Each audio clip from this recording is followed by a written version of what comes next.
بسم اللہ الرحمن الرحیم۔ ایک ماں کی اپنے بیٹے سے شادی ہو گئی۔ ماں کو یہ نہیں پتہ تھا کہ یہ میرا بیٹا ہے، اور بیٹے کو یہ نہیں پتہ تھا کہ یہ میری ماں ہے۔ اب وہ عورت اپنے شوہر کو لے کر حضرت علی رضی اللہ تعالیٰ عنہ کی بارگاہ میں آئی، آ کر عرض کرنے لگی، یا علی رضی اللہ تعالیٰ عنہ، میری آپ سے ایک درخواست ہے۔ تو حضرت علی رضی اللہ تعالیٰ عنہ نے فرمایا، کون سی درخواست؟ تو کہنے لگی، جب سے میری شادی اس بندے سے ہوئی ہے، اس نے آج تک میری طرف پیار سے نہیں دیکھا۔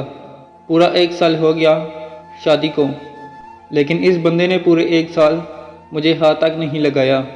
میں انصاف چاہتی ہوں کہ یہ میرے ساتھ ایسا کیوں کرتا ہے۔ تو حضرت علی رضی اللہ تعالیٰ عنہ نے اس بندے سے پوچھا کہ تو ایسا کیوں کرتا ہے؟ تو اس نے کہا کہ اے علی، بات یہ ہے کہ میں جب بھی اس عورت کی طرف دیکھتا ہوں تو مجھے اس پر پیار نہیں آتا، بلکہ اس سے نفرت ہو جاتی ہے۔ میرا دل ہی نہیں کرتا کہ میں اس کو ہاتھ لگاؤں۔ تو حضرت علی رضی اللہ تعالیٰ عنہ نے سارے لوگوں کو مسجد سے باہر نکال دیا اور اس عورت سے فرمانے لگے، اے عورت، میں جو بھی تو سے سوال کروں تو نے میرے سوال کا سچ سچ جواب دینا ہے۔ وہ عورت کہنے لگی کہ آپ فرمائیے، کیا سوال ہے؟ تو حضرت علی رضی اللہ تعالیٰ عنہ نے اس عورت سے پوچھا کہ بتا، تیرا نام یہ ہے، تیری ماں کا نام یہ ہے، تیرے باپ کا نام یہ ہے، اور فلان جگہ کی رہنے والی ہے، کیا یہ سچ ہے؟ تو وہ عورت کہنے لگی، ہاں، یہ بالکل سچ ہے۔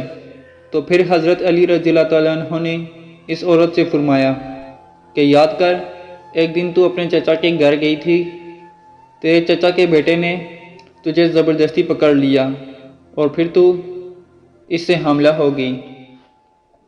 یہ بات تو نے اپنی ماں کو بتائی، اور یہ راز تیرے اور تیری ماں کے علاوہ کسی کو بھی نہیں پتہ تھا، کیا یہ سچ ہے؟ تو وہ عورت کہنے لگی کہ ہاں، یہ بالکل سچ ہے۔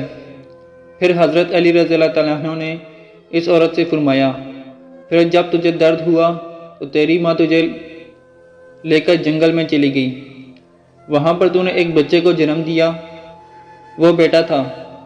تو نے اور تیری ماں نے اس بچے کو ایک کپڑے میں لپیٹ کر جنگل میں رکھ دیا، اور جب تم دونوں وہاں سے واپس آنے لگی تو ماں نے پیچھے مڑ کر دیکھا تو ایک کتا اس بچے کے پاس آ گیا۔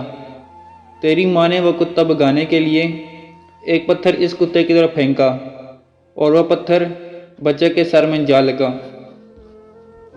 پھر تیری ماں جلدی سے اس بچے کے پاس آئی اور اپنا دوپٹہ پھاڑ کر اس کا سر باندھ دیا۔ یہ سچ ہے؟ وہ عورت کہنے لگی، ہاں، یہ بالکل سچ ہے۔ پھر حضرت علی رضی اللہ تعالیٰ عنہ نے اس عورت سے فرمایا، پھر تیری ماں تجھے لے کر واپس گھر میں آ گئی تاکہ یہ بات کسی کو پتہ نہ چلے۔ اس کے بعد تجھے پتہ نہیں ہے کہ اس بچے کے ساتھ کیا ہوا؟ تو وہ عورت کہنے لگی، ہاں، ایسا ہی ہے۔ تو حضرت علی رضی اللہ تعالیٰ عنہ نے اس بندے سے کہا، اپنے سر سے ٹوپی ہٹاؤ۔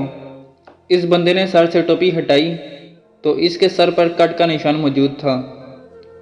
حضرت علی رضی اللہ تعالیٰ عنہ نے اس بندے سے پوچھا کہ بتا، تیرے سر پر جو کٹ کا نشان ہے یہ کب سے ہے؟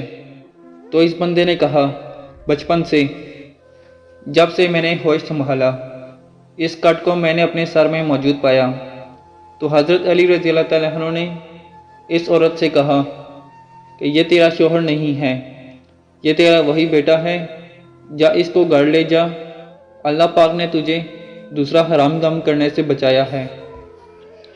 تو یہ حضرت علی رضی اللہ تعالیٰ عنہ کا علم تھا کہ اللہ پاک نے آپ کو اتنا زیادہ علم دیا کہ رسول خدا صلی اللہ علیہ وآلہ وسلم نے فرمایا، علم و حکمت 10 حصوں میں تقسیم ہوئی ہے، جس میں 9 حصے علی رضی اللہ تعالیٰ عنہ سے مخصوص ہیں، اور 1 حصہ دوسرے انسانوں کے لیے ہے، اور اس 1 حصے میں بھی علی علم الناس ہیں۔